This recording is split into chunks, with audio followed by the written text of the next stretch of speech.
Welcome to a podcast by Kayleigh, the gateway to unlocking your unlimited potential. I'm creating an army of 6- and 7-figure makeup artists, and I want you to join me.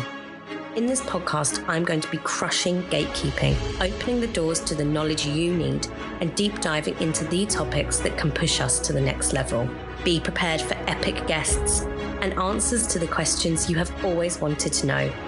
No more small business. No more just a makeup artist. The beauty industry is a $250 billion industry, and you're in it.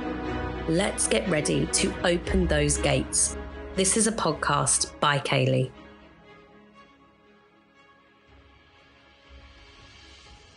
Today on a podcast by Kayleigh, we are talking to the incredible Sonia Roselli. I can't believe I managed to bag this one, guys. This was a real kind of bucket list guest for me. And it was one of the interviews that I was so nervous for because I have looked up to Sonia for years and years and years now. If you're not familiar with Sonia Roselli, she is one of the OG bridal and makeup artist educators. And she was one of the very first people in Chicago to actually become a mobile bridal makeup artist. Can you believe it? We are so honored to have her today. Sonia is honestly responsible for me way back when actually taking my business seriously. She was the one that put the business bug into my brain, and I would not be here. I would not have made as much money as I have. I would not have served as many clients as I've had without Sonia and without her incredible Facebook group, The Business of Bridal. Sonia is also an incredible makeup artist in her own right. She has been the makeup artist of choice for talent like Betty White, Elton John, and Lenny Kravitz. She's also pretty badass. Sonia is not afraid to speak her mind. She is an incredible powerhouse of a woman. And as a guest, made me feel so comfortable to be interviewing literally one of my makeup artist heroes. Today, we talk about her origin story, where she came from, how she got to where she is. We also talk a lot about the Business of Bridal, the iconic Facebook group, how she became an educator. And one of the most fascinating topics that we touched on was the word coach has evolved into something that we both feel some kind of way about. So listen out for that. We also talk about Sonia's amazing beauty brand and how that came to be, as well as, of course, touching on loads of bridal business goodness. Sonia was so incredibly forthcoming with her information, and I know this episode is going to be absolutely jam-packed and you are gonna love it. Now, let's give it up for the incredible Sonia frickin' Roselli. A long time. How long have you had that group, by the way? I want to say 6 or 7 years. I think I've been in it that whole time. Yeah. What was happening was when we opened Glossable, we were getting Academy Award winner makeup artists, and then we had bridal makeup artists, and the bridal makeup artists wanted to hear about the Academy Award winning makeup artistry, but the others, they didn't really care too much about the bridal industry. And I was like, this actually feels better to kind of separate the two so that you can really dive in. And then I wanted to make sure that people actually either, they had to have a website to get in, because I wanted to make sure that no one got in that shouldn't be in, like brides that were kind of creeping in, looking at other artists, a free place for artists to actually, vent and bitch about their clients if they needed to, and just have a safe space to kind of talk about stuff. And so that's why we're very highly selective about who we let in. It can be like a scary place. Like I might have posted like once or twice over the years, but it can be a scary place in that the caliber of artists in the Business of Bridal is very highly, like, they're polished, they are killing it with their careers. But what I would like to know from you, first of all, and this is a very selfish question, Sonia, but this is because I find you quite mysterious as a person. I want to know, I do, I could not find this in my research. I could not find, where did it all begin for you? Like, how did you actually get into the makeup world? Where did it start? Yeah, so my professional career, I was in college to become a journalist. I always loved makeup, but I didn't ever think, that it was a career. I dabbled at the makeup counters when I was in high school. My first job was at Estee Lauder. It lasted 3 weeks because I had to leave because it smelled so bad. It smelled like grandma's friends at church, and the fragrance was so bad that I would have to leave, and I would be like, I'd go home with headaches. I was like, I can't take this anymore. But I did work at a couple of other counters, in high school. But I really wanted to tell stories. I wanted to tell stories of people. I actually wanted to be a war correspondent, and to be like a photojournalist and just report on those kind of conflicts, because I'm always very intrigued by what causes those kinds of things. I was in college, and one summer I interned at CNN in Atlanta. And I noticed there was a makeup artist on set. And I was like, wait, this is a job, And so it was always kind of in the back of my head. And so I was working at a radio station. I had the late shift one night, and I saw an ad for Aveda, who was looking for account executives. And it paid, back in the day, it paid this was like the early 90s, and it paid like almost $30,000 a year, which was a lot at that time. And I was like, oh my God, it's better than this $5 an hour that I'm making at this radio job. But I got to party with Pink Floyd. So, I don't know. It was this kind of a trade-off there, right? So I went and I got the job. And one of the cool things about Aveda's training back in the day was that they kind of wanted to watch what you did naturally well. And they noticed that I did makeup quite well. And they trained me to become a trainer for makeup artists, where I would go into salons and spas and teach them how to do makeup. And I was trained, I don't know if anybody knows this because I don't hear her name much anymore, by Sonia Roselli, who has the line in Target. Yeah, so I learned a lot of basic skills from her. And it was just, back in the early 90s when Aveda was really coming up. They had just come out with all of their new makeup line. And it was really that quintessential brown. Everybody wore the brown everything. And to this day, the only bad thing about it is I still cannot do a good brow. As a makeup artist, I cannot do a good brow, because back then we just brushed them, comb them, groom them. We didn't fill them in. We didn't do all that stuff. And still to this day, I struggle with brows. That's my weak spot in makeup. But I got really good at doing the skin. And so I did that for several years. And then when Estee Lauder bought them, we all lost our jobs. And I was like, well, okay. And so I thought about going back into communications and things like that. But I decided that I wanted to go to Europe and do Fashion Week and kind of test my skills there. And so I did. I went off to Italy for a year and a half and dabbled in that world of makeup, got to do Milan Fashion Week, worked with some incredible designers. And I just kind of started, testing and working. And that was in the day before digital film. And so I met an Italian boy. And we moved to Chicago and was like, well, I'll just do fashion in Chicago. Wrong. There's not fashion in Chicago. So I ended up working on a commercial for a national commercial. I believe it was either Budweiser or I don't remember which one it was. But one of the art directors there was like, hey, I'm getting married and I don't want to go to the salon because it's supposed to be really bad that day because it was January in Chicago. And she said, will you come to the hotel? And I was like, yeah, sure. And I did. And when I went to the hotel on the way back home, on the drive home, I was like, this is a business.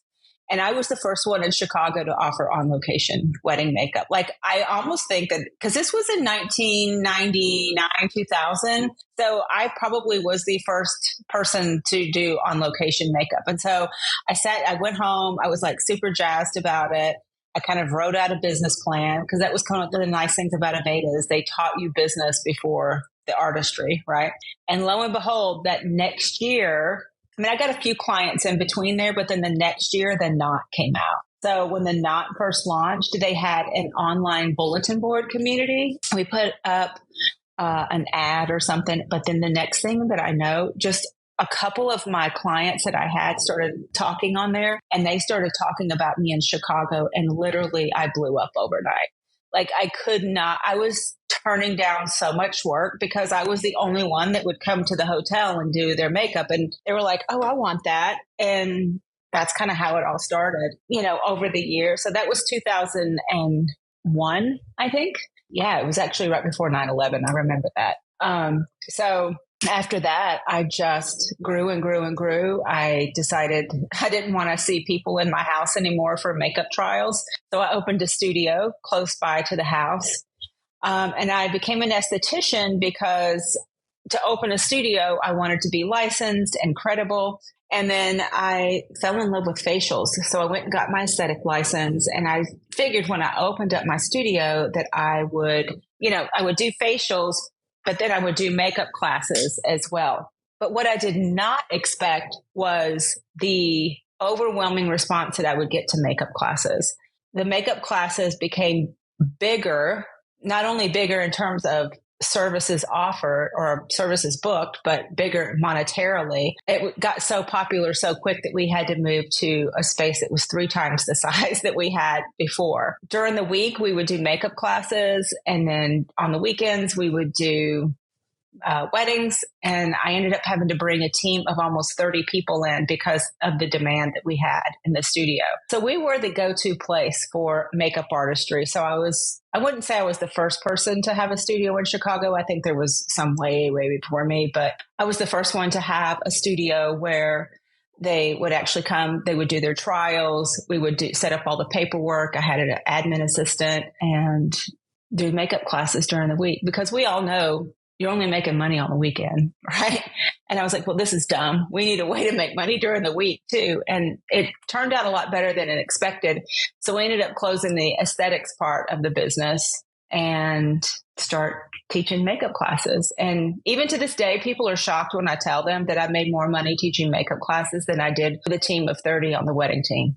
Whoa. I mean, you are like the makeup lesson go-to. Like I always remember in your Facebook group, you had so much knowledge about makeup lessons. So I'd love to touch on that a little bit later on, but do you still do makeup? Like obviously fast forward. I actually have one tonight. Yeah.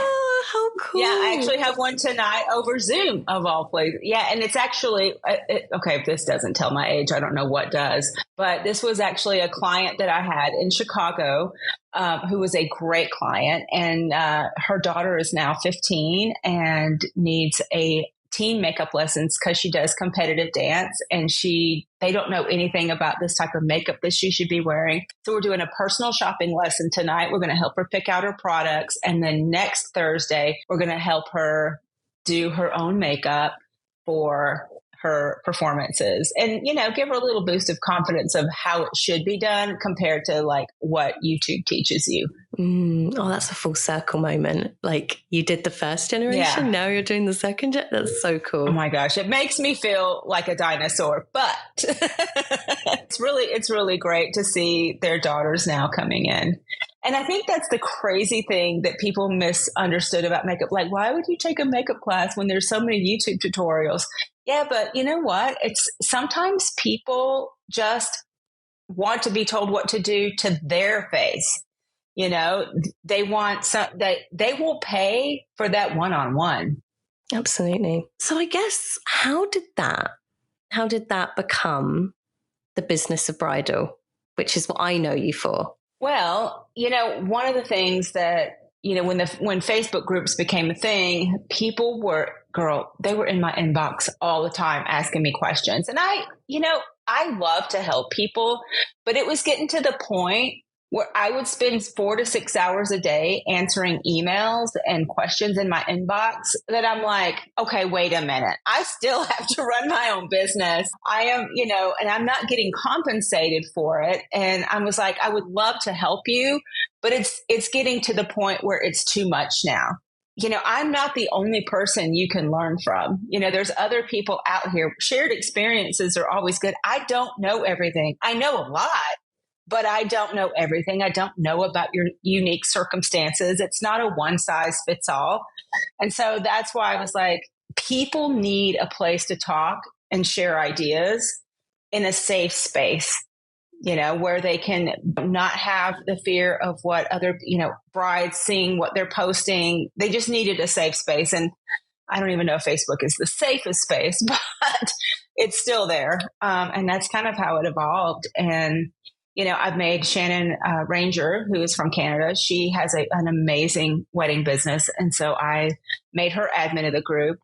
Christy, who used to be an admin of the group, she also had an amazing business. So I brought in people to be admins of the group who also had great businesses that I trusted to give good advice. and then just kind of go from there and just let everybody kind of pitch in. Because, hey, listen, I learn a lot from these younger makeup artists too. Like they're teaching me stuff. I was like, oh, I never thought about it like that, or, that's a great perspective. So it's good to learn from each other. And so that's kind of how it started. I mean, I have that Facebook group to credit for the simple mindset shift in that, many moons ago when I joined it, that God, I have a business. Like that mindset shift came from your Facebook group. Before that, I was just like, can I make money in this? And then I joined your group. I would love to know how I found it. And it was just the way that you would respond to people and the advice that you would give. And I was like, wait a minute, I'm sleeping on a really profitable business. So I have you to thank for that. Like, thank you, Sonia. Oh, kind of the reason I'm here. Oh, thank you. It's so funny. I had someone, so I had a class called Setting Your Rates, or I have a class called Setting Your Rates, and it is almost like an MBA class. It doesn't just teach you, this is how much you set. This is, how much you do. And it's very deep. It tells you why that you set your rates and the purpose behind that. And there's different kinds of ways to set your rates. And I think one of the things that my dear friend Vivian Baker and I always want to teach people is we want to teach you how to think.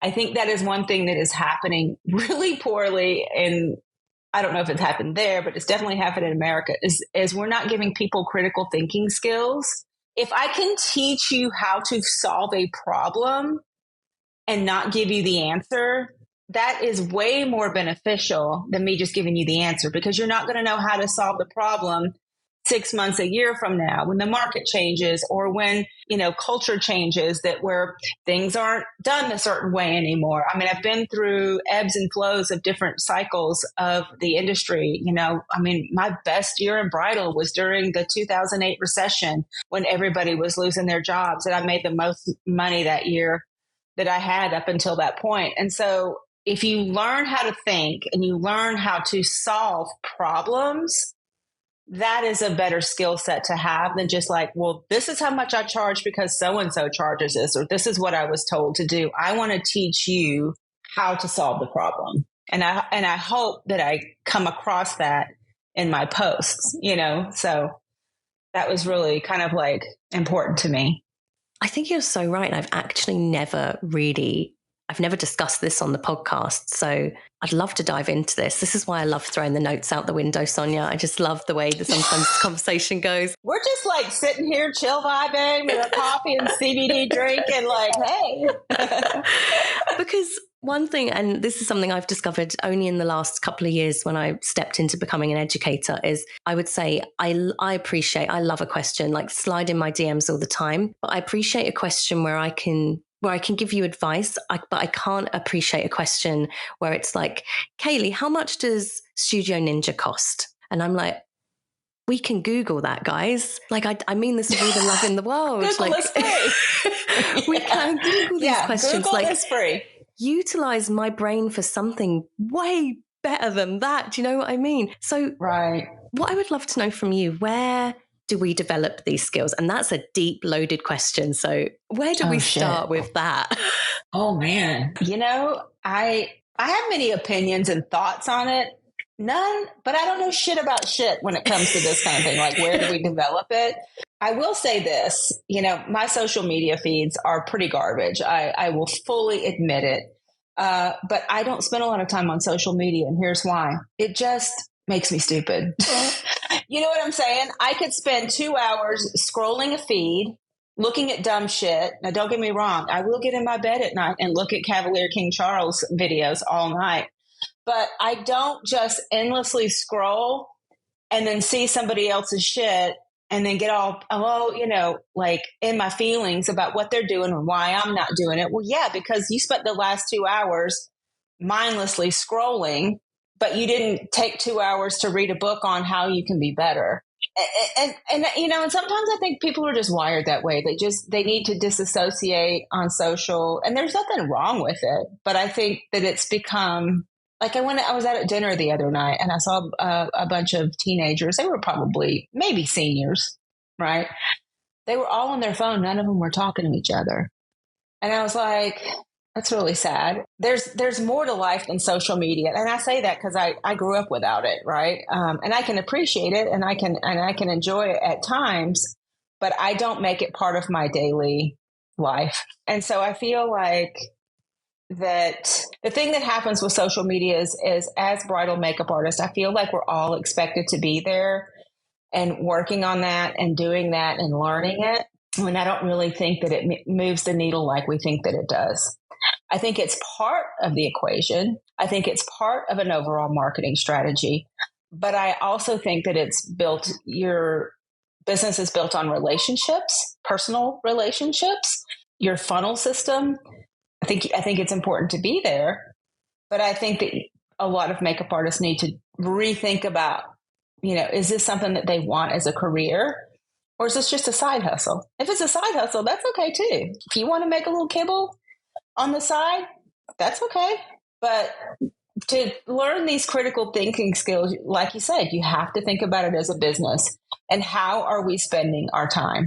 How are we spending our time on either consuming social, or are we spending time making content? If you're going to be on social and be all up in it, then make content. Don't consume it, or consume less of it, I should say. Because I tell you, I didn't have that epiphany until, I don't know, I guess during the pandemic. Well, I guess we were all on social during the pandemic because what the hell else are we going to do, right? But I was spending 4 and 5 hours a day on Instagram, and I'm like, why? I mean, and then I got outraged, and I was like, and I literally shut it down. I was like, I'm done. I could have went to the damn gym. Maybe I could have gotten to my skinny pants if I'd have just taken that out. Hell, if I worked out 4 hours a day on the treadmill, I'd be like supermodel buff, right? So I don't know. I do think this new generation, they want to be efficient with their time, which is really, really smart, right? It's really good to be efficient with your time. And they're probably looking for advice, or maybe they're searching for, tips and tutorials. But I feel like we're at this crossroads in social. And I think you might either agree or disagree, because if you disagree, I would love to hear why. But I feel like we're at this crossroads in social where everybody's a coach. And they literally all sound the same. They literally all sound the same, right? There's like this script that one person says, you need to do this script, and this is how you need to say it on social, and meow, meow, meow, meow, meow. And then everybody starts to sound the same. And I'm like, why do I need to listen to you if you've not done it? Like, what have you done? Well, I've been a coach or whatever. I think there's a real thirst and hunger for knowledge, but they can't find it, or they don't want to invest in it because everything that they're seeing on social is free. And so it creates a cycle of this hamster wheel. They're spending all their time not learning how to think and have critical thinking skills because they just want to be told what to do. I mean, at this point, you might as well ask ChatGPT. It'll save you a whole hell of a lot of time, because let me tell you, ChatGPT isn't always right, but it's damn close for a lot of things. I think this is such an interesting topic, and I really do want to dive into it because, Sonia, you know that I am an educator. I am a mentor. I sell programs, but it's really difficult because I feel like that is a bad taste in my own mouth now. That word, I don't really like. I don't like calling myself it, because I have seen, like you have seen, the same script or the same model be rehashed out over and over again. And I have people in my community who have fallen, I don't want to say fallen, but have bought into great words and not received not a single bit of result from that. And it sucks. Yeah. It really sucks because it reflects badly on my own business model. And it sucks because there's such a there's becoming a distrust. And I don't, in all honesty, I don't know the answer to this. I don't know what can be done about it, but I agree with you. I agree that everybody is a coach now, and I don't know how to go about that as a coach myself. And you know what? I think you and I have a lot of stuff in common with that too, because I don't see myself as a coach or a mentor. I just see myself as someone who's done it, who has the resources and the tools And I don't, that's why I don't really push my courses and stuff. I mean, they're on my website, but I'm like, if you want it, here it is. But if you don't, that's okay.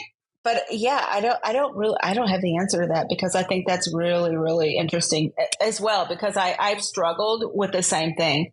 I don't know, some years ago, there was a woman named Erica Carr who had that class. Remember all of that drama behind that, where she was taking people's money and the idea behind that, I believe, was started by Kevin James Bennett. I mean, that was his brainchild, and she kind of took off and ran with it. They parted ways. And I loved the concept of it. I loved being able to, come together and be a community and share ideas. And, a lot of times people would say, I didn't really learn anything, but it was good to network with other artists and to be together. And it kind of like gets you jazzed up about your career again, because, being a makeup artist is a very lonely job a lot of times, because a lot of makeup artists don't trust each other, because everybody's trying to, like, who's your client? Who's it? It's very catty in some ways. I loved that idea. But then when it came out that she was, keeping the money, and she wasn't paying the educators and all of that, that just was like a stab in the heart to me, because I felt so bad for the educators, because I was like, wow, even when the prices that she was charging, and I was like, the math isn't making sense here, Kayleigh. It's the math isn't mathing. Yeah, the math isn't mathing. And so, and then right after that, that was when I was first about to launch the Setting Your Rates course. And I was like, I'm not launching. And I didn't launch for another year, because I was like, I am not going to take advantage of this community, because, like you, it felt like I was clumped into these types of educators. And I'm not like that. I really, truly want to see people succeed.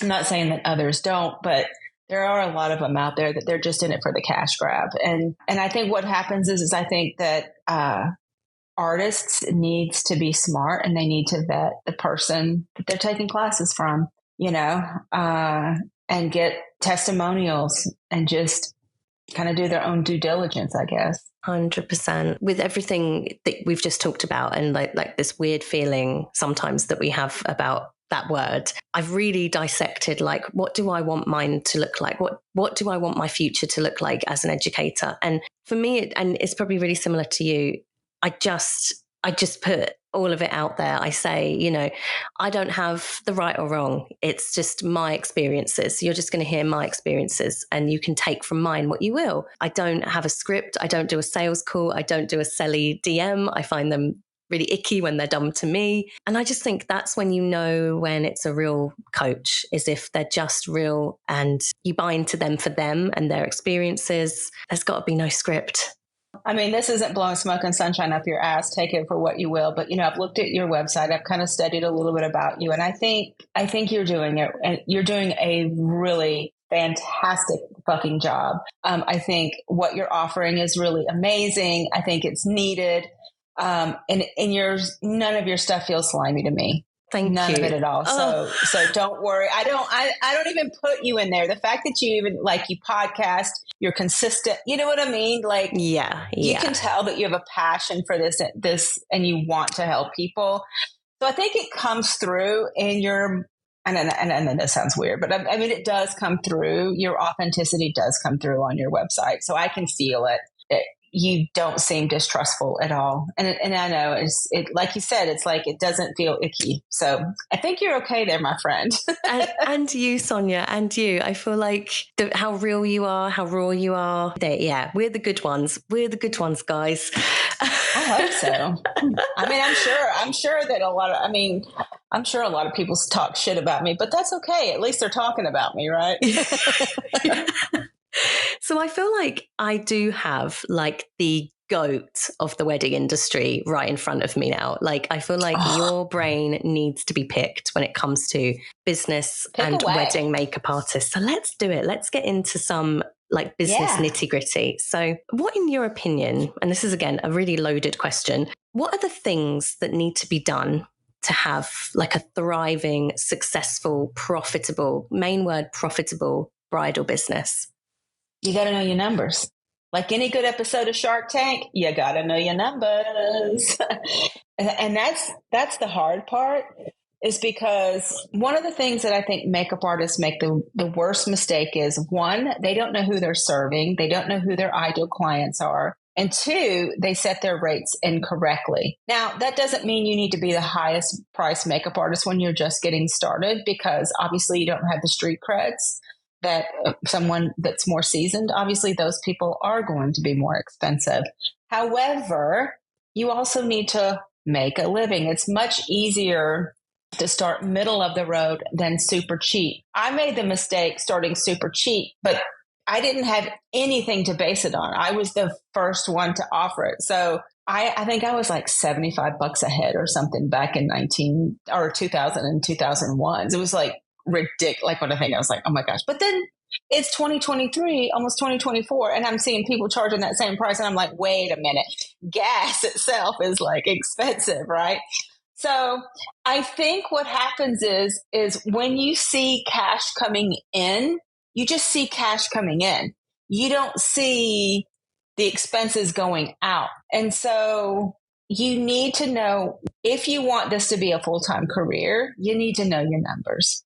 You need to know who it is that you're serving, and then build your looks around that client. So for instance, I would not be the person to go to for the heavy glam Instagram looks.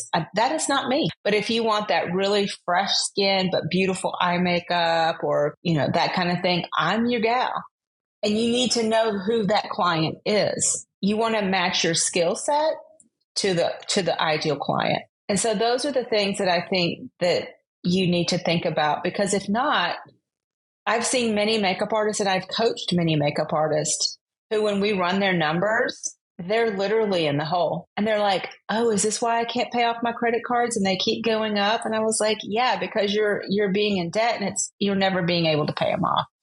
And so they can't ever quit their job, or they're having to pick up a second job, or, and it turns in, because makeup kits are not cheap.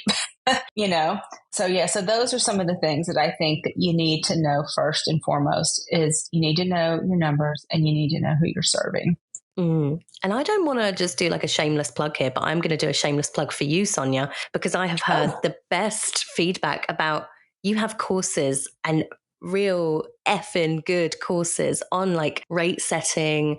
You have one on ideal client as well, right? Like, yeah. Where does one start? If there is a listener who is like, crap, I'm not profitable. I know I'm not profitable. I am buying more makeup than I'm making money. Where do you suggest they start? Like, yeah. So, one of the first course that I would always tell people to take would be finding your ideal client. It is a basic marketing 101 course. It has some digital marketing in it, but it's more of how you identify the client. Mine kind of happened by accident, but I knew that I wanted to hit the professional woman who wanted the very fresh, clean makeup looks, but I didn't really know a lot about her. I knew where she lived. I knew some of her demographics in Chicago, things like that. But what happened was a lot of those professional women turned out to be Asian women, and Asian women were completely underserved. A lot of people don't know how to do their makeup, and I just naturally knew how. And I got a reputation very, very quickly. Like if you said, hey, if anyone that was Asian said, where do you go for makeup? Oh, you have to go to Sonia. Like she is the one. Oh, that's fantastic. And it was just, but I was mostly focusing on attorneys, investment bankers, things like that. And these were the women that were in those types of roles. I was also targeting people who went to the colleges, certain colleges demographically. And so these were just naturally happening. And then it just kind of snowballed into that. I would just kind of look at, first of all, what is your skill set? Now, if you are the master of all Instagram super glam, then maybe that's your target client, because you do want to match your skill set with that client.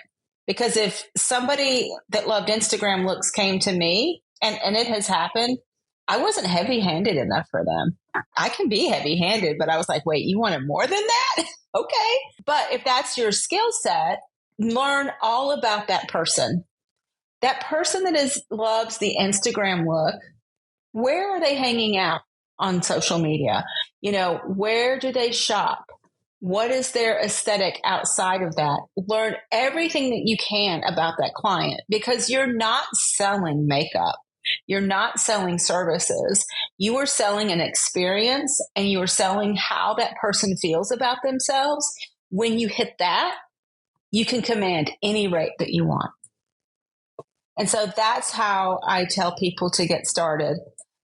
Because there's a lot of times where people want to hire someone that isn't their ideal client, and it always ends up biting them in the ass. That's how I would start, is learning everything that you can, from even to what zip code they live in.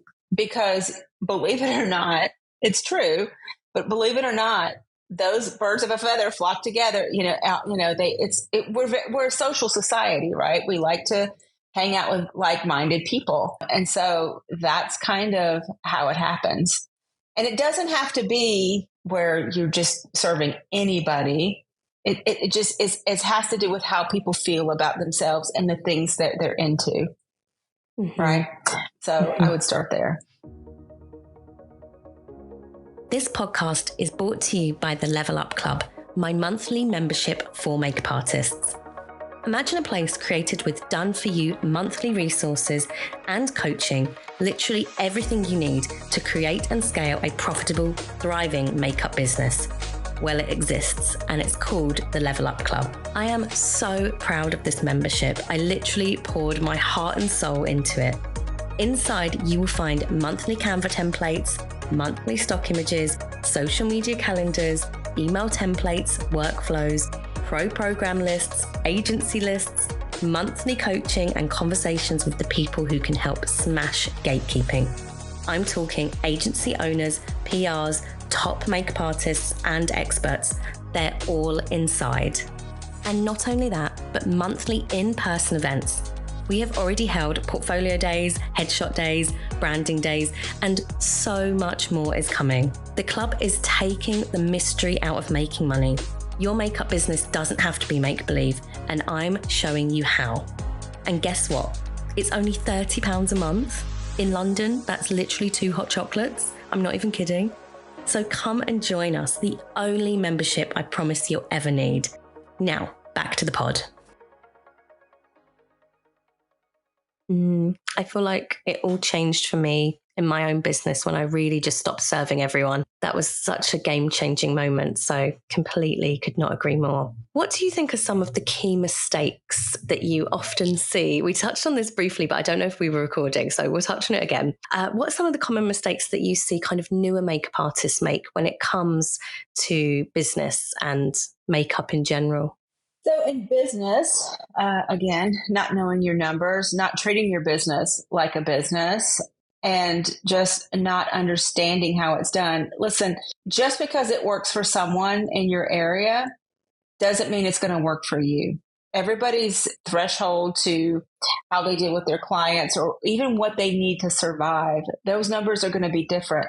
If you have, a family of 4, compared to someone single, your numbers may look completely different, so you can't compare your numbers to someone else's and then charge your rates accordingly. Now, obviously market, you want to be either in line, but your ultimate goal is to be the highest priced artist in your area. Because what happens when people see something that's cheap? They're like, what's wrong with it? Right? And so that ends up biting you in the ass more. And so what happens is they see the other people's numbers, they compare themselves, and they're like, oh, well, I'm going to be cheaper, so maybe I'll book more. Well, that's actually biting you in the butt, because people are looking at you going, well, you're too cheap. What's wrong with you? Are you going to show up for my wedding day? Is your kit sanitary? Like, this seems a little sketch, right? So your goal is to always either be middle of the road or, eventually get to be the higher priced artist. And so I feel like, a lot of times makeup artists, they have that imposter syndrome where they don't feel like they should charge that much because they're not as good. But are you good enough to be calling yourself a makeup artist? Because if you're not, maybe it's not time. Maybe you need to apprentice or you need to, work alongside, but, one of the best places I tell people all the time is go work at a makeup counter. Oh my goodness. And then get everybody in your chair that you can and touch those faces from young to old, different skin tones. Just touch as many people as you can and use that as your training ground while you get paid. It also helps you learn the sales side, right? Because ultimately, as a makeup artist, you're a salesperson for yourself. So that's some of the things that I think that makeup artists, they try to be too big too quick, and they try to like run before they can even crawl. So that's some of the things that I see them doing. And as far as what I see them doing wrong with makeup is the complexion matching skills. I see a lot of people who don't know how to do proper color matching. The color matching, the undertones are so not even in the same ballpark. I mean, they end up putting on so much makeup that it ends up kind of working itself out. But if they stop here and I'm seeing, two different colors here and here, I'm just, that's a problem. But then I have to ask myself, well, does the client even know better? Maybe they've been conditioned to see this on Instagram too. And, then that's what they're used to seeing, which is another reason I don't stay on social media. The more we look at bad work, the more it trains our eye to do bad work. Yeah. Yep. I think going back to what you said about makeup counters are really like slept on and looked down upon, I feel. But I would not be half, 90% of the artist that I am today without that experience, the experiences that I had at the Mac counter. And not only that, but you get like a sweet little discount, like 75% back in the day. You get a full brush belt and you get paid to learn. It's not like a long-term goal, but just to spend 2 or 3 years on a makeup counter, you will learn so much. Oh my gosh. Yeah, I agree. And when I first came to Chicago and I was just building my makeup career, I worked for the fabulous Eugenia Weston at Senna, who I absolutely adore. She has the most beautiful makeup line ever. Shout out Eugenia. And I was her counter person at her counter at Marshall Fields on State Street in Chicago. And I worked there for maybe a year.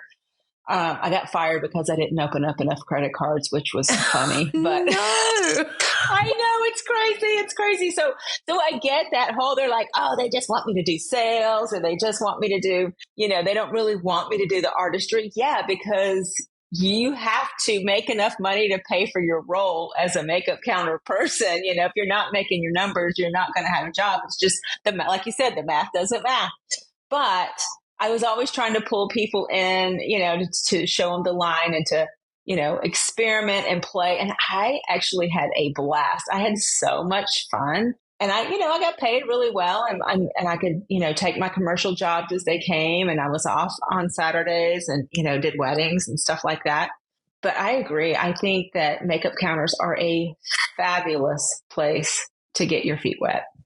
Absolutely. Shout out makeup counters. We shouldn't sleep on them. Yay. So a tiny change of topic, something that I'm really interested to hear your thoughts on. But over here in the UK, so I don't work super in the bridal industry anymore, but I do 15 brides a year. That's kind of my limit. I like to keep a delicate toe in it. It has been one of the most challenging bridal seasons of my entire life. I'm not sure if this is like a UK thing. Is this something that you guys are seeing in the US? I've seen it. I've seen a lot of people talking about it on the Business of Bridal. They're like, this has been a shit show this year. And I'm like, well, I need to know context. So give me examples. Okay, so just generally, I think I'm pretty seasoned at this point in my career. I always am open to growing and being better. So I always keep that in mind. But generally, I have a lot of confidence in myself. And this has been the year where I've lost the most trials. And I don't know if you resonate with this, but you kind of know when they leave, you're like, I don't think they're going to book. That's a feeling that I've had more than ever. And I had one of my most worst weddings this year that I won't rehash too much, but generally just brides are in the UK or maybe everywhere, they're very challenging this year. And I get it. Like, I get it. They have more makeup education now than probably ever in the history of time. You know, there is instant access on TikTok. But I just wondered, is this something that you are experiencing? Like, do you have any thoughts on this for the ones who are going through it with me? No, you know what? I think that's when I knew that my days were numbered as a bridal artist and I wanted to get into product, because when Instagram came out, I was already deep into the bridal industry, and that is when clients would start questioning my skills. And they were like, "Where did you learn how to do makeup?" You know, and I was like, I was professionally trained and I went to aesthetic school. She goes, "Oh, not YouTube." And I was like, "What the hell? Why does everybody think YouTube is like the university of makeup? I mean, come on." So I think what's happening is, can you see me like getting up on my seat? Because I'm kind of passionate about this too. Just because you have the education doesn't mean you have the experience. And I think that's what we have to keep in mind. We are the experienced ones. We always have to be educating our clients when they're in our chair. It's like, this is why that I'm doing it. Now, listen, at the end of the day, I will give you whatever you want. If you want me to paint you up like a circus clown, I will. If you're paying me money, I'll do whatever you want me to do, right? I don't care. Just don't tell them I did it. But at the end of the day, I think there's a couple of things that are happening from my perspective of what I'm seeing, and just I don't know shit about shit, but we'll talk about it. I think the pandemic has made people very short patient, or I don't know, is that a word? Short patient, like they have less patience, right? And they have high expectations because, you know what, we were cooped up in the house for so long, and now we're about to have this really amazing party and we want everything to be perfect. Or, maybe this is a lot of people, dealing with social media and how they feel about themselves. Maybe they think, I want to look a certain way, or why don't I look like this Instagrammer, or why don't I look like this, image on Pinterest, because that shit's not real. That's what I tell them. I think that a lot of brides, again, they've never done this before. They don't know. So I think that, and I also think makeup artists, I actually think we're all a little bit burned out, to be honest. Let's say the quiet part out loud, right? This is a hard job now. Peopling is a hard job now. Post-pandemic, peopling is a hard job. One of the things that I say that I would recommend is, and I don't know if you do this, I'm sure that you do, but I always would do a discovery call before I would have people come and sit in my personal chair. I would be interviewing them, saying, I don't take just everybody as clients. So this is a way for us to get to know each other, to see if we're a good fit. And then I kind of like get to know them and get to know their style. And I can immediately know when someone is very insecure, they're wishy-washy, they don't know. I know right away this client is just not going to be my client. And maybe I will put them with someone on my team that I know that would do a better job, right? Because maybe Ashley does a better, Instagram style, or maybe Diana's great because she's way better at, I don't know, giving them therapy in the chair. Because some people just need that, right? They need that reassurance. Like every client is different that sits in your chair, that has different emotional needs, and makeup and how they feel on their wedding day is just a different emotional need. And so a lot of times what I think is happening is either we are not vetting them before they come in and asking the right questions during the trial, asking them, what is it that you really want to see? Like getting down deep in with them. Like my pre-makeup trials were a work of art. And so I would book everybody all the time. But when Instagram came out, it started to get really, really difficult. But I was just like, you can't fight it, right? So I was like, okay, well, I'm going to speak this language to them and what they want. And I'd be like, well, do you like this girl's makeup, or do you just like this girl's face? And that always would catch them off guard.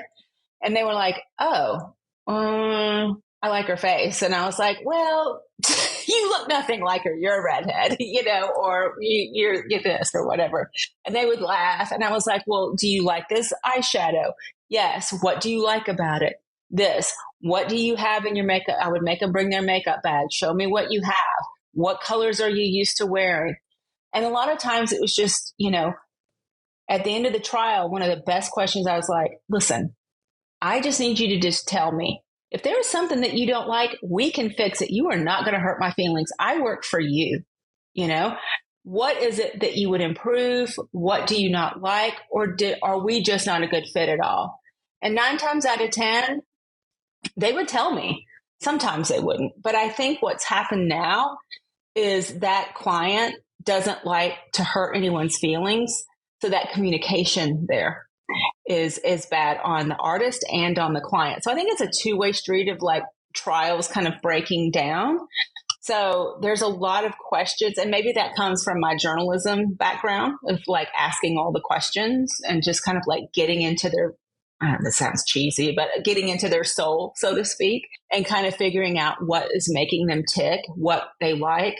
I sometimes creep on their Instagram account before they come in to see what kind of pictures they're posting about themselves, how they see themselves, because their wedding day, everybody's looking at them and they want, to be their best versions of themselves on their wedding day. And so I think that make the newer makeup artists or even seasoned makeup artists, I think it's not as easy as it used to be.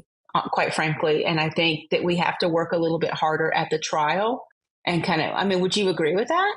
I completely agree. I think you just summed up the big question that I actually had in that I've been looking at my own business model and been like, what is happening? Like, what is happening? I still think I'm a great artist, but something is not adding up like it used to. And I think you've just hit the nail on the head in that they're different. Things are different, and we need to adapt to that if we want to continue doing this. We need to go in more depth. Like, I don't offer discovery calls, and I think you literally just gave me some coaching there because, my goodness, discovery calls are the shit, you guys. And now that there's Zoom, even better. So imagine getting on a call with a potential client. Wouldn't you rather waste 15 minutes than a whole hour or two at a trial, 400 back and forth emails, only for them to be let down? They want to get out of their contract. It's a whole nightmare. They leave you a shitty review and the whole thing. And wouldn't you rather spend 15 or 20 minutes getting to know someone before you spend all that time? So it's just like, yeah.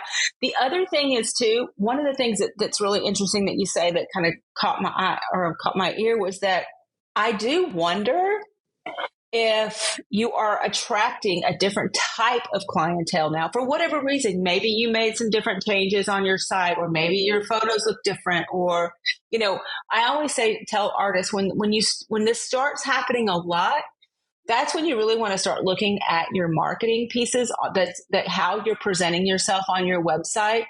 Are you being very helpful, or are you just showing a bunch of portfolio? Because anybody can compare portfolios. So they look at, your portfolio, someone else's portfolio, and someone else's portfolio. They look at your prices and they literally cannot tell you any difference between the 3 artists, but they're going to try out all 3 artists. And if they all do this pretty good job, well, who are they going to go for? They're going to go for the cheaper one, right? Because you didn't really set yourself apart from anybody. So that tells me, how are you setting yourself apart differently to your ideal clients? Are you kind of getting the everybody, or are you trying to get the really great somebodies that actually care? Does that make sense? Yeah. You're taking me to church. I love it. Oh my gosh, and it's only Thursday. So I would love to know, this is me being like morbidly curious. When you have a difficult client, like, do you still do bridal makeup, right? No, I do not. You do not? How long have you not been doing it? Since 2017 was my last year. Wow. And I went to completely focus. I closed my makeup studio. Well, I didn't close. I kept my makeup business for another year, but then I closed my makeup studio in November of 2019. Can you even believe it? But yeah, no. Mm-mm. Wow. So you just kind of focus in on the product, the education, and the lessons. Yeah. Oh, that's nice. Yeah. Hypothetically then, if you had a difficult bride right now, let's say in the discovery call, you were just getting what we would call the red flags. How would you go about that? And we had this tiny conversation at the beginning of the call. How would you go about that now if you were having a slightly difficult client?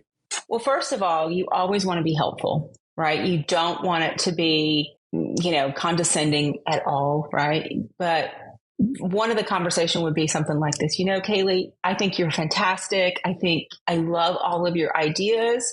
However, that's not really my skill set in terms of how I naturally paint and do makeup. And I want you to have the best makeup artist for your wedding day, right? I think you deserve to feel your absolute best. So I do know of a couple of other artists in town that I think might be a great fit for you. And I'm going to email you an intro to them and kind of introduce you to them.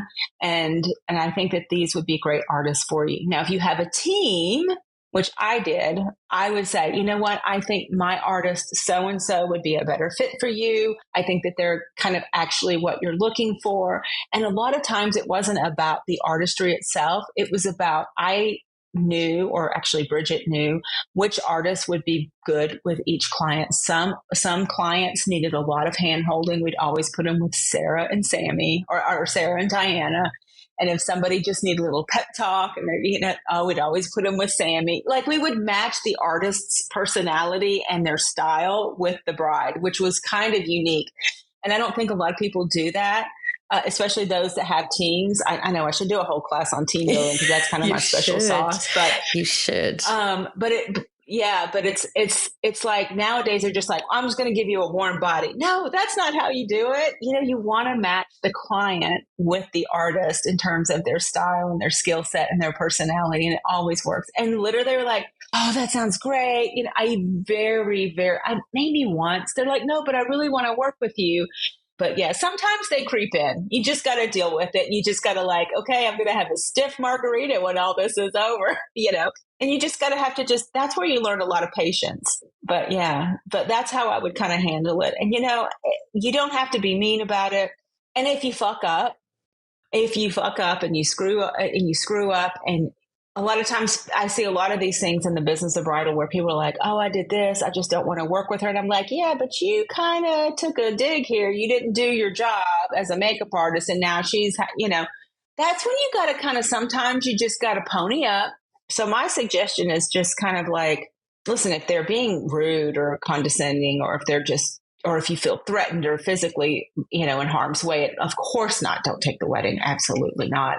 I'm not suggesting that, but if it's just like simple, soft skill type learning how to deal sometimes with people that are a little challenging. Yeah. Cause I'm going to tell you, if I hadn't worked in the wedding industry, I don't know how well I'd be in e-commerce. I just want to touch, because you naturally touched on it right there, that you do have a product line, and that's kind of probably your main baby right now, would you say? Oh, yes. I love my baby. Mm-hmm. Would you mind telling us about your product line? Yeah. So, because I opened my studio, when I first opened my studio, I became an esthetician. I was really into skincare. And what was the kind of my process in the studio was that when you had a makeup trial with me, if you were one of my brides, you automatically got a facial before your makeup trial. So they would come in, they would get their facial. And one of the things that I noticed was how beautiful the skin was after a facial to do a makeup.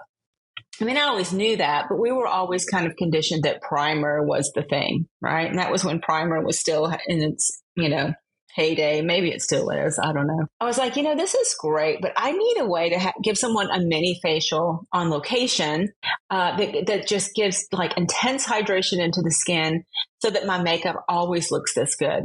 And so it was always in the back of my mind that I wanted to create some sort of skin prep system. And me and all the artists on the team, so we were always about skin prep. And we used different lotions and potions. But because I had a lot of Asian clientele, they would come back from Japan and Korea, and they would bring me all these beautiful Asian skincare items. And I was like, oh my God. And this was in, 2006, 7. And I was just falling head over heels in love with BB creams, CC creams, even back before they were here in the States, and essence waters and things like that. And I was like, this is incredible. I just love the Japanese and Korean skincare. I did product consulting on the side. I remember working with one major brand who was launching a line of concealers and foundations. And we went to this big meeting, and they asked for my opinion on like, how would you market this? Do you like the textures? Do you like the formulas? Meow, meow, meow. I was like, yeah, they're great, but the colors are all wrong. And they were like, well, this is kind of the colors they're going to have to be. And I'm like, no, they're not even in the ballpark of what human skin is. They're like really bad. And they were like, well, we've already started going to market. And I'm thinking to myself, well, why the hell did you call me in? Right. And I said, well, is there any way you can stop production? Because this is not going to fly. And they said, well, we've already sent the benchmarks to a very famous YouTuber. We've paid her like, I don't know, I think it was $150,000 for a 22-minute video. And this was, I don't know, 2000, I don't know, right when YouTube was becoming a thing and like the big influencers were coming a thing, maybe 2008, 10. And I was like, wait. You're going to send a subpar product to an influencer? And they're like, yeah, because they'll sell out. And sure enough, they launched this really bad product. The influencer sold $22 million of product in like 8 hours. And maybe not even a year later, the product flopped because it was just, but they didn't care. They'd already made their money. And that was then. And I was like, you know what? That just taking a piss on customers. They knew they were giving customers a bad product. And I was like, is this really what the beauty industry is about? Just like subpar shit. It's fast fashion, right? They don't care if it's any good because we're going to be on to the next thing. And it just kept going. And I was like, I don't want to do that to customers. I love my customers. I love my clients. I love my customers. I want it to be special when you use it. I want skin. I mean, I came up from the time where skincare was actually really beautiful and good. And ever since then, I don't know if you feel the same way, or I don't know if your audience feels the same way, but they launch so much stuff so fast that I don't even have time to catch up, especially when it comes to makeup and skincare. And they're always chasing this one thing over and over again to get you on this newest, latest, greatest thing. And I was like, I don't want to do that. I want to create really great products for really hydrated skin. And I knew even back then, a lot of the Japanese skincare and everything, they were very, very into very hydrated skin, always has been. And it's always about keeping the barrier healthy. So we were talking about that even before it was a great thing here, was a talking point here in the States. But it just happened to work really well as skin prep. So it was like a very efficacious skincare line and skin prep. And so I was like, this is great. And so I was like, I want to do it better. If they're just going to take a piss on clients, I know how the sausage is made. I'm going to do it myself.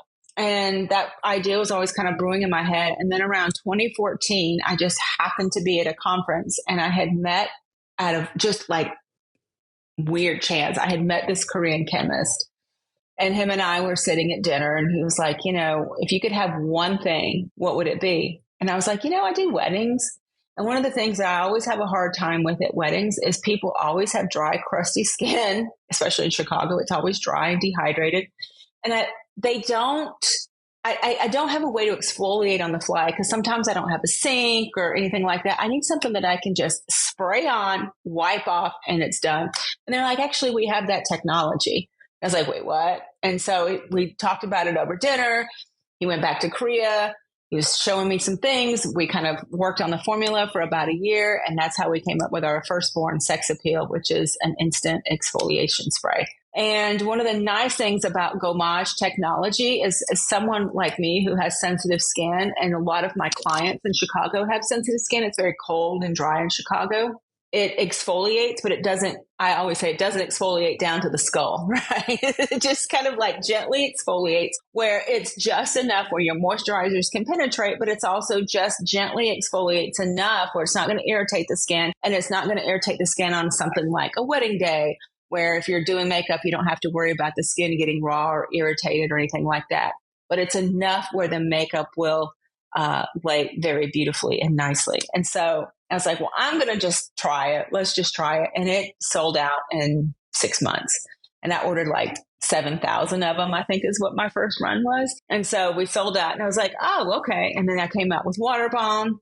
And then I came out with water elixir, water oil, and Japanese cleansing oil. I came out, everybody's like, why cleansing oil? And I was like, okay, Kayleigh, how many times have you had a bridesmaid come and sit in your chair and they say, oh, I don't have any makeup on? I'm like, girl, you have on last night's makeup.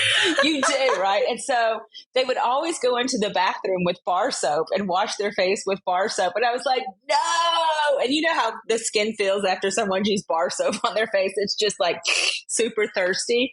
And so I was like, here, and I would send them in the bathroom with the Japanese cleansing oil, and they would come back and their skin would be all nice and glowy and it's beautiful. And they're like, oh my God, what is this stuff? And so that's why I created a cleansing oil as part of a skin prep line. And then we just came out with Intense Barrier Cream, just for those people who have menopausal skin, who, people like me who have super fair, like rosacea type skin. And so the whole line is low to no fragrance, so that it's not overpowering. And if it does have a little fragrance in it, it's always made with the essence water of the plant, not any of the oil. And so it dissipates very quickly. So there's not a lot of like flashback in the fragrance. So it's very easy on a lot of skin tones. I mean, I can tell from just you talking, like the second you started talking, nobody can see the video but us. But when I'm watching Sonia talk, you were lighting up talking about this. Like, I can really tell. I mean, I could tell from the way that you're in your Facebook group, and you're really open in your Facebook group about like the challenges that you're facing with maybe like shipping, maybe you're discontinuing and this and that. So I've always loved that about you. But to see you light up talking about it is so cool. It's so cool to see. I am very proud of this skincare line, and everybody's like, do you test on animals? I'm like, no, everybody, I test on me. I have the most sensitive skin, and if I can use it, pretty much anybody can use it. But yeah, I do. I am very proud of this line. And, a lot of people are like, why don't you come out with more products? And I'm like, because I get a lot of products that we try to make and formulate, and I turn down more products because I would rather have 8 amazing products than 80 that are just subpar. I really highly curate the line. I've been working on an eye cream so long, I kind of want to give up, but maybe my expectations are high, just like everybody else's. I don't want to take a piss on people. I really want people to truly love their skincare because it's a ritual. It's something that we do every day. It's how we spend our time. I think it should still be special. It's just not shit in a bottle. I really want, it to feel good on the skin. I don't know if you're like this, but I'm very sensitive to textures and how they lay on my body and things like that. And so I want my skincare to feel really good on, because when you have dry, dehydrated, sensitive skin, it's, you're very sensitive to touch on the face. And so I want us to feel almost like one of my friends, Cameron Carson, shout out Cameron Carson.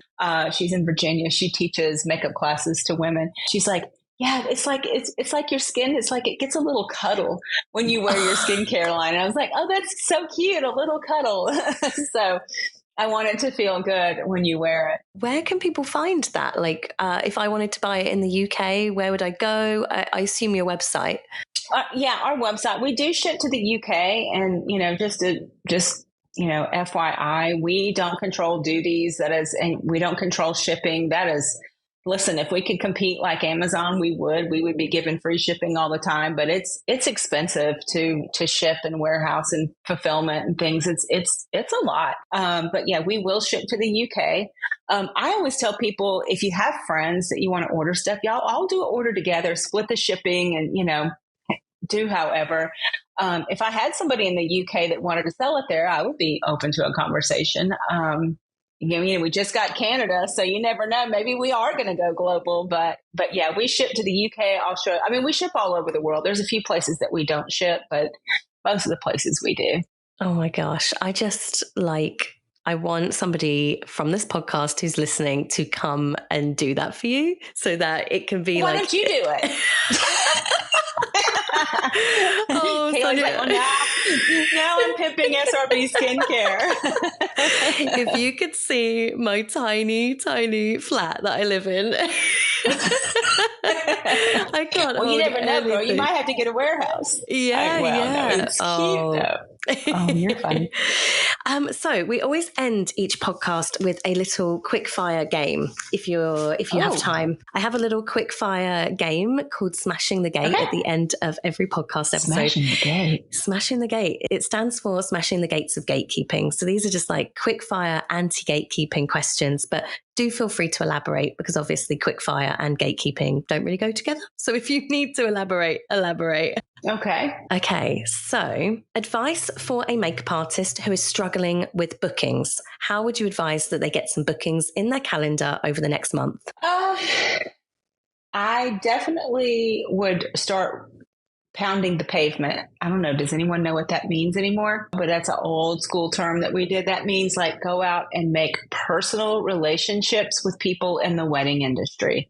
I don't care what people say. Social is a part of the business. It is maybe 1/4 of the business. Half of the business probably it may be 3/4 of the business should be building relationships. Hotels, wedding planners, wedding photographers, florists, get to know them, offer your services, meet them. I know it's a little bit hard. Go to trade shows if they still have them, and meet people, because that's how you get your name out there. Because remember, there was the internet, but it was just the knot back then when I started it. And I just started meeting different wedding planners and things like that. And to this day, I still have wedding planners going, don't you want to move back to Chicago and do weddings? And I'm like, no, I really don't. So I definitely would really hone in on building personal relationships with other wedding vendors.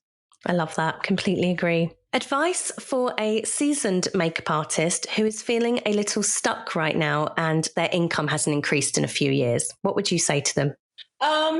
Definitely, I would look at your marketing materials, how you're presenting yourself on your website and your socials, if you're offering any kind of value, because people hire people they know, like, and trust. And I know we hear that word all the time, but it's kind of true. They hire people that they want to spend the day with. They hire people that they perceive as hip. And just because you're hip and cool doesn't mean you have to be 25. I mean, I'm 55 and, you can still be hip and cool, right? And they want to know that you're staying on top of trends and that you're showing, I've had this thought. I don't know if anyone else can relate, but I've had this thought of when I hit 50, I knew that was when I wanted to be out, because I was like, who's going to hire the 50-year-old makeup artist? And that was just something I told myself that was completely stupid now, right? But I think that you need to stay up to date on your craft and you need to learn technology. I see a lot of older makeup artists, and I don't mean older, I mean like over 35,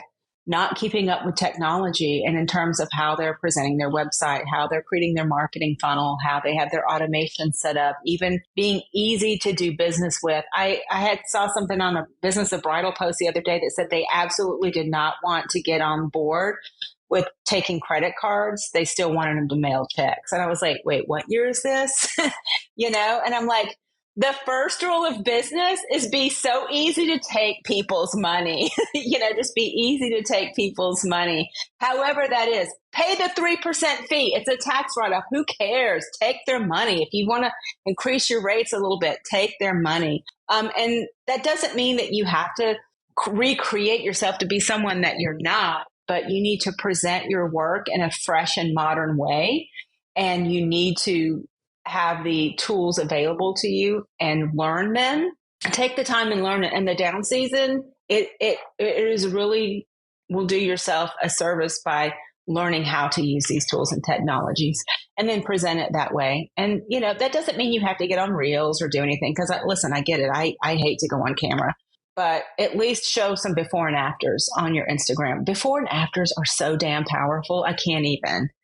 That's the easiest thing to just film and reel and just post and do it that way. And just show that you're up with the times and that that you keep up with the industry. Even if a lot of the stuff is shit, at least talk about it. I love that. I love that. I have a lot of people in my community and probably your community as well. And tech is just the number one like stop in their business. It's just stopping them from doing so much. So I always try and encourage like just spend the time learning it. The main conqueror of fear is just knowledge and learning a tool. And once you've learned it, you'll be so much more confident. So yeah.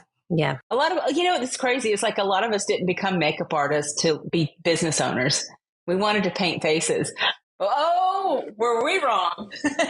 So much other crap's in it. I know. What is some advice you wish you knew sooner? Oof. I wish that I would have started my product line sooner. Everybody's like, well, why did you decide to get out? Once I turned 50, I knew about 45, I really decided that I did not want to sell my time for money anymore. There was just going to be a point where your body's going to give out. I can't imagine being in my 70s. Not saying that you can't. You do the same thing over and over again. You got to always, challenge yourself to new things, whether it's a hobby or doing something different so that the monotony doesn't set in. There can come a time where when you're doing the same bridal looks over and over again, it can get old and boring, but then maybe go and do a photo shoot of like some fun creative makeup to kind of awaken that. Or one of the things actually that's crazy, one of the things that helped me in my artistry, believe it or not, was watercolor painting. It really helped awaken one part of my brain where it was like, because, with watercolor, you have to learn how to blend and things like that. And so I would do that on the weekends, just in color and watercolor paint, just, while I'm sit there and watch TV and just kind of dabble. And it really helped with that. And I wish that I would have known sooner to not just be so in the business all the time. And like, I wish I would have kind of had a little bit more of outside hobbies to kind of like give my brain a break from the monotony of like doing the same thing all the time. Yeah, I love that. Do you have any podcasts, books, or resources that have really helped you in your self-development journey? Okay. I'm on a podcast and I shouldn't say this about podcasts, but no, I am a self-professed podcast junkie. And I listened to them for a long time, but it kind of like what I said, earlier about coaches and stuff, they're all starting to sound the same. And I'm very into e-commerce podcasts now. I will say one of my favorites, and I am in this group, it's called E-Commerce Fuel. Absolutely love this group. I mean, I don't think anybody here, or they might if they're thinking about starting a line. It's really for e-commerce owners at a certain place in their business. I used to listen to Amy Porterfield. I used to listen to Marie Forleo. I listened to all those people. And after a little bit, I was just like, you're just saying the same shit over and over again. No shade to them because I admire what they do. But I'm like, and then once I kind of got in and I started doing the things and I'm like, it's a script. It's a script. And I don't got time for that.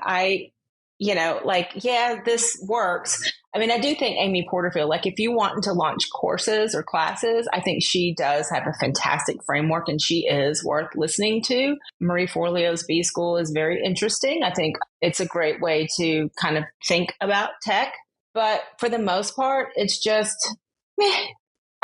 because I've done it, I'm like, that this doesn't always work. And if you don't have some sort of foundational knowledge, very overwhelming and you can really get yourself beat up about a lot of stuff. So I've kind of gotten off the podcasts, believe it or not. I have one or two that I listen to. I'm going to start listening. I mean, I did listen to a couple of your episodes and I kind of had to get off of it for a while because again, like showing up on Instagram all the time. I am very mindful now because my time is so limited and how I want to do things. I want to make sure that I'm spending my time with resources that I trust, and I'm losing a lot of that trust. I mean, do you feel that way too with your podcast journey? Like, maybe it's me.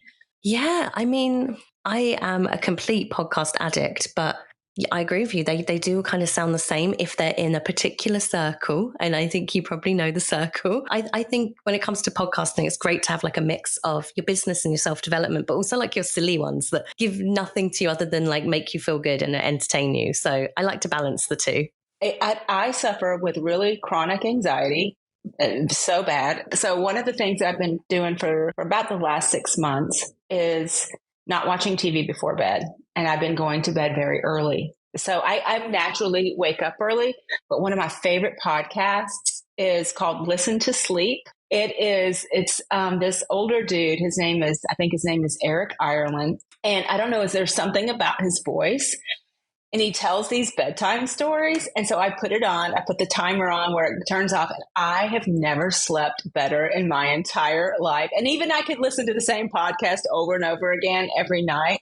It's just like, oh, this is a podcast I can really get into. And I sleep so well. And I'm usually in bed by 9:30, or I'm usually in bed by 9, playing and cuddling with my pets. And by 9:30, I put the listening podcast. But then I'm up at 5 a.m. So, but I usually get a full 7-8 hours sleep. But that one, the ECF Commerce. One last question for you.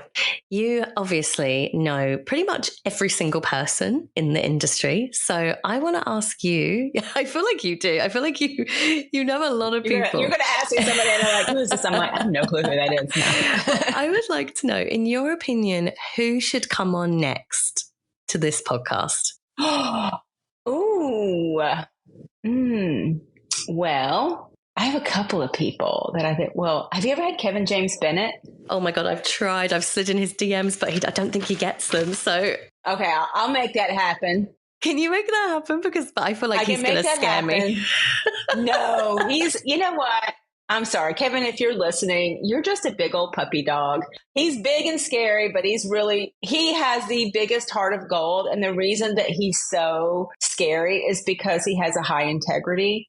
And a lot of people, it's a turnoff to some people sometimes, but he is the sweetest. He is so giving. He is one of the most passionate educators I know. I love how outspoken he is and how, he has his beliefs and he stays so true to them. And that's integrity. Yeah. And you don't really see that much. People are so afraid to say what they believe nowadays, and to see it is really... It's really refreshing, and I look up to him a lot. So to get him on would be like, I'm scared, but I love you. No, he's fantastic. And then Vivian Baker. I mean, I know that she does not do wedding makeup. I'm sure she has, and she, for her celebrity clients. But you know what Vivian is really passionate about? She's really passionate about lighting and makeup artistry. And I feel like that is something that we really need to understand, because if you don't work in great light, your makeup's never going to look good. And I'm actually lit up by the makeup light right now. I love it so much.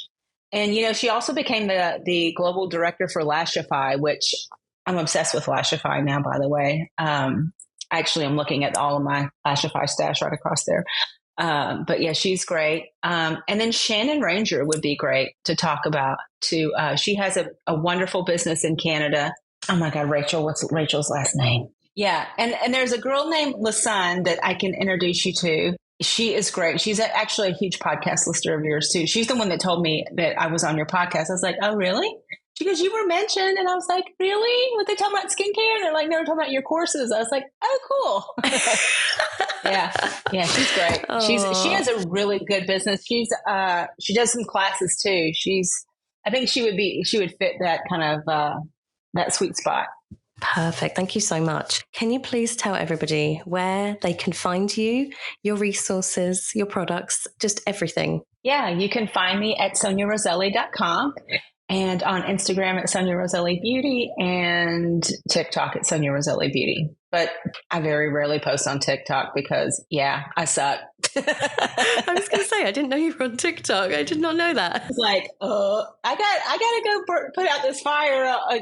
A shipping container is kind of lost at sea. And, I guess it was more important than doing a reel. Honestly, I'm so grateful to have had you on today. Thank you so much. I know how busy you are. And by the way, everybody listening, we are 1 hour 40 into this. So we went well over today, which is ridiculous. Oh my God. We did, didn't we? We went so over. So I apologize for that, but also I could talk to you all day. So thank you so much. Thank you, Kayleigh. You are just a doll. I absolutely love you. Can we be best friends? Because I feel like you should come to my pool right now. I'm going to make the annual trip. Like, you are going to regret that invite at the beginning. Okay, we just come when Shannon comes, and it'll be a party. And I'll make sure we have plenty of queso, plenty of margaritas, and plenty of Tex-Mex. It'll be great. Oh, amazing. Thank you so much, Sonia. This is going to be, anytime. I'm so excited to edit it. So my biggest thank you. And just a big thank you from me and my personal business. Because when I discovered you and your Facebook group, it's why I'm here. It's why I've made so much money. It's why I've served so many clients. So thank you for that. Oh, I am so happy for your success, my friend. I really am. You have been listening to a podcast by Kayleigh. Thank you so much for tuning in today and being on this mission with me to self-improvement and taking steps towards financial empowerment. If you liked what you heard today, be sure to follow me on the gram @ByKayleigh where I post pretty much daily. I would also love to hear your thoughts, feedback, and energy. So please do leave me a review on iTunes, Spotify, or wherever you are listening today. In the meantime, I want you to go forward, believe in yourselves, and be the change you want to see. Bye, guys.